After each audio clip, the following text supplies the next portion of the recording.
Hello YouTube, Reseller Mom here. Today I want to talk to you about eBay and particularly selling clothes on eBay. So this is just my top 5 things that I learned for selling clothes on eBay. Now I'm just going to go through 5 points here. This is geared towards anybody who has an eBay store or is thinking about selling on eBay or just wants to make a little extra cash selling their stuff on eBay. Okay, so 5 points. I gotta pause because I gotta get a drink here in and out of these tips. Okay, so tip number 1 that I learned real quick was do all your comps by sold listing. So when I'm at the store and I'm looking up a new tag that I've never looked up before, you want to enter in, the maker and whether it's new or used, and then search it by sold. I see a lot of people, searching by what's out there, and you can do that, but you need to take it with a grain of salt. So, for example, I'll just pull something that I have here that I'm going to be reselling. This is my pile back here. This is a Columbia wear vest, women's. It's a large. So if I were to pull comps on this, I would want to do Columbia, definitely as a keyword, women's, vest, and I want to look at 2 things. If I want to see, what I want to see is I want to see lots of them sold, and it's fine if there's a lot listed, but I don't want that to be, that ratio to be too horrible. So let me give you an example there. If I see that when I pull how many have sold, there's 300, that's great. That means they're selling fast. There's lots of them selling. But if I see that only 5 have sold in the last 2 months, but there's 200 listed, I'm going to stay away from that, unless if I'm getting it for free. So it's just, I look more at the sold. I don't look necessarily at how many are listed. Now, when I do antiques and stuff, sometimes I look at both. If I see a great, we'll just say coffee mug, and I see that there's 20 for sale, but only 3 have sold, I'm probably not going to get it. Now, if it's the other way around, 20 have sold and only 3 are listed, I definitely am jumping on that because there's only 3 other people to compete with and they're selling. So definitely look against the sold listings. All right. My second tip for you is to always be looking at other listings and see ways to improve yourself. So I am constantly looking at pictures, thumbnails. I want to see what works best, what doesn't. Some of the things that I've dove into are, what kind of background looks best. Now in the back here, you can see I bought a wood, I don't even know what you call it, like a wood background. It's a paper background. You can get them off Amazon for $8. But, I also like photographing against fur and fabric of some sort. So velvets, furs, whatever. So you can look at background, how you position mannequin-wise or flat lay-wise. You're going to position skirts different than pants. Do you want it tilted? Do you want it straight? There's lots of different things you can look to improve yourself in and just find what is eye-catching to you. So I just troll through eBay and I'll look at like pants. And I'll just scroll through and see what catches my eye and how did they present that product to catch my eye. Was it a full length of the pants or was it folded a certain way that I like better? What looks more professional to me? And then that way I can get ideas on how to improve my listings. The other thing that I like to improve upon is my keywords. And keywords are, I don't want to say always changing, but there's always ones to pick up on. Some of the keywords you can use is career, vintage, women's, workwear. There's all sorts of keywords out there. And when I see a really good posting that has a lot of good keywords, I will snatch those keywords and I have an Excel file that I throw them into. So when I have an item that's like that, I can pull and see what keywords that I want to use for that listing to get the best audience. So while my second point is to always be improving yourself, my third point is to never copy anybody exactly. Find your own style, and this is both for pictures and for running your business. Now, eBay is great. You can list by phone, you can do uploads on pictures, you can do a lot of different things. And so I tried to list everything by phone, hated it. It wasn't that it didn't work, I just didn't enjoy doing it. I found it very tedious to work on my phone, and I really like sitting at the computer to type for descriptions and stuff like that, and I can have templates and stuff. It just worked better for me. Now, that's not to say that you have to do that. If you like listing by phone, then list by phone. Find what works for you. Other ideas here are washing and time frames. I like to chunk out my time so that I know that I'm going to take 10 pieces and do all the photography in the next, hour, however long it takes me to do it. I'm going to do those, and then I'm going to go over and build those listings. That works for me because I have kids and I'm constantly getting interrupted. I have to have things chunked out. Now, my room may look like a mess, but I have everything kind of exactly how I want it to be. Over here on my table, I've gotten everything that I got last week at the outlet. And I've got it all lined up here, and I'm starting to wash it because I like to wash clothes, and especially things like this Columbia sweater definitely needs washing. And in my opinion, what was it? Oh, it wasn't this one, but needed the sweater shaver. So everybody has their own opinion on this. Some people don't like to wash their things. Some people do. Some people like to just Febreze it down. Some people like to throw it in the dryer with a dryer sheet. None of these things is wrong. Find what works for you and what your situation is. If you're getting clothes from like a smoky household, then I would say you have to wash them. You don't want to sell that. But if you're getting clothes from yourself or a friend that don't need washing, then do you really want to add that step into your business? So everything, do what's comfortable for you and make your own like procedures and stuff. I have my own way of doing things. My family knows how I do that. I have certain spot for when things are clean, when things are dirty. I have their own little wash bucket, stuff like that. Okay, so next point is tip number 4 is to start small. Start with your own closet. Start with your kids' stuff. Start at the weigh and pay at Goodwill so that you're not paying very much. At the weigh and pay, this cost me probably less than $1. And, that's fine because if it has a flaw in it, I'm not out much. I'm not investing much into this.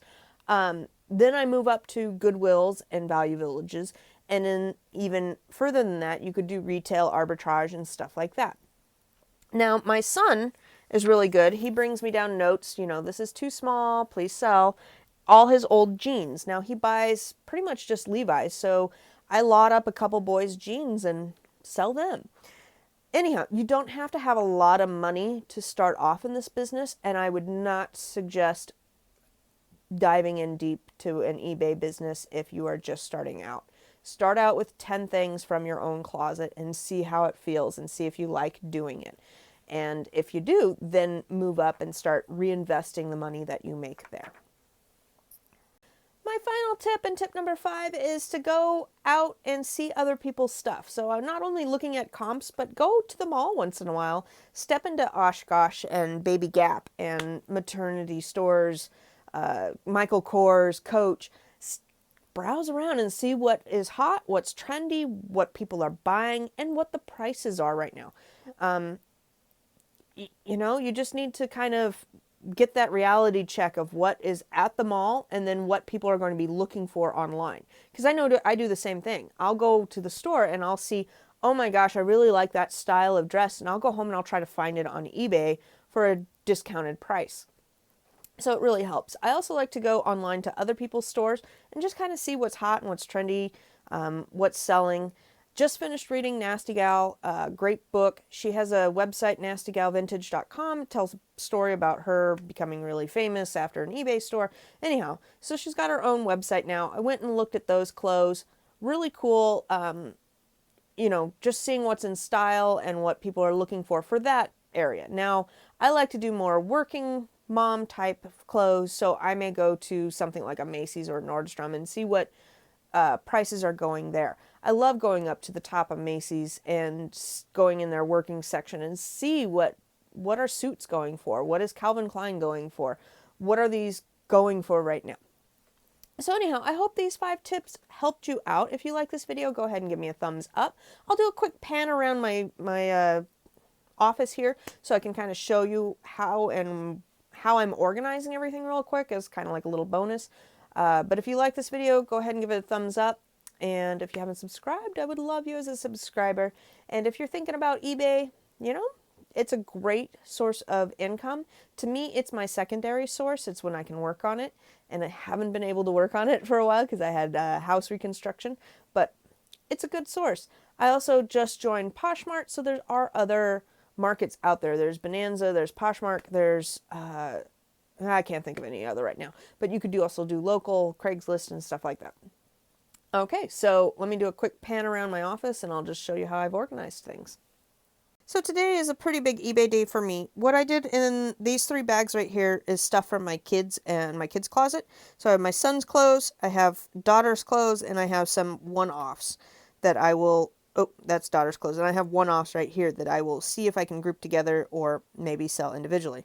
I have my hardworking dogs right there. On the back of the door, I have suits that are lined up ready to go. Over here, I've got all my clothes, my notes for the video, but all my clothes that are getting ready to be washed, sorted, and then photographed. Back here, I've got my studio set up. I was photographing blazers this morning, got up early, and have my mannequin on the floor here. So I just stick him up on the table and then do my photography. These light kits are great. They're like $35 at, what do we call it? Amazon. And this is a LS Pro Studio. I think it was $36. You get 3 lights, you get a carrying case. It was awesome. The background paper, super cheap. It was like $8.50. They have a ton to choose from on Amazon. You can have green, white, black, wood, brick. Gosh, there's just a ton. This is just a white tablecloth that I picked up at the Value Village for like $1. It's not a white tablecloth, I'm sorry, white sheet. So I was filming behind the white sheet and I upgraded to the paper just recently.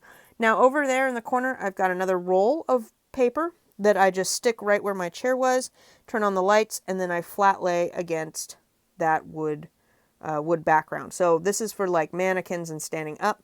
I also have a hook up there hanging from the ceiling so I can put my female up there or hang something if I need to. So that's that setup. Now in the laundry room here, I was hand washing this Liz Claiborne. It's wool. Just got that washed out last night. It had a little stain. I have a toothbrush here and soap that you can use. Flat laying just a sweater here. And then I did a bunch of the laundry and got hanging up here. So this is all now clean and ready to go. I do use stain remover, and on shirts that I need stain remover, it just sits over there for a minute. Sorry, getting that out. I use Tide Sport. I think it smells the best. I don't use a separate one for work or anything. I probably could get a cheaper one. Maybe I'll go to the dollar store and get a cheaper soap so I'm not spending buku bucks on washing things. This stuff is the best stain remover ever, and I can only get it in Las Vegas at the dollar store, but it is fabulous. Other stain removers I have are just up here. I've got Shout. Nothing else going on in that cupboard. So all good there. I've got an iron. I've got stain sticks. Up here I've got starch and I've got a steamer. So when I want to steam things, which I probably will.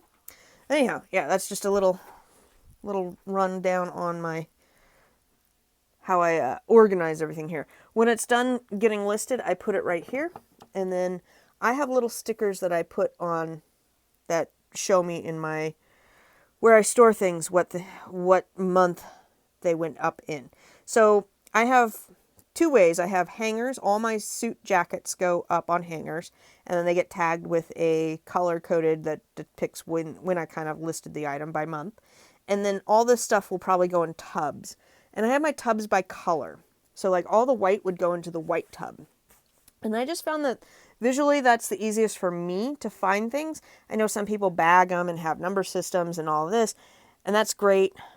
Maybe I'll go to that someday, but right now tubs with colors are best for me. And then I have miscellaneous, like this play dress will go into a miscellaneous bucket probably. Anyhow, all right. Hope you enjoyed. Hope you're having a great day. Hoping you're having an awesome time. I've got to get back to work here. Take care and happy hunting.